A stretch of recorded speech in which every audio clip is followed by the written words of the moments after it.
সালাম আলাইকুম। দেখেন সকালবেলা নাস্তার জন্য ডিম ভাজবো আজকে।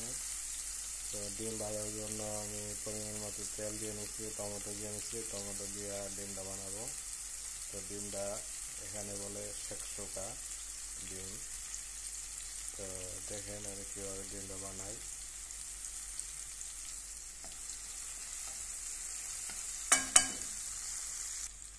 হালকা পরিমাণে আমি লবণ দিয়ে নিতেছি। এখানে এখানে ডিমটা ভেঙে এভাবে দিব, 4টা ডিম দিব এখানে। দেখেন আমি ডিমটা দিয়ে নিছি।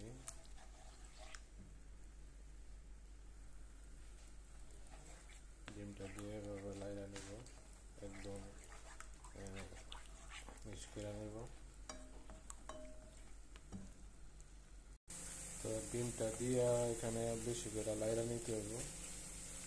ডিমটা বানানো হয়ে গেছে, পানি শুকিয়ে গেছে। দেখেন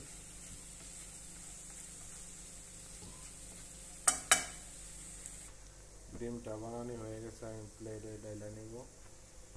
দেখেন আমি প্লেটে ডাইলা নিছি। এটার ডিমের পাশাপাশি এখানে লেবনা আছে, এখানে জীবন সকালবেলা নাস্তার জন্য রেডি করছি। এই ডিমটা খবুজ দিয়ে খাওয়ানোর জন্য রেডি করছি। তো ভিডিওটা দেখে যদি আপনাদের ভালো লাগে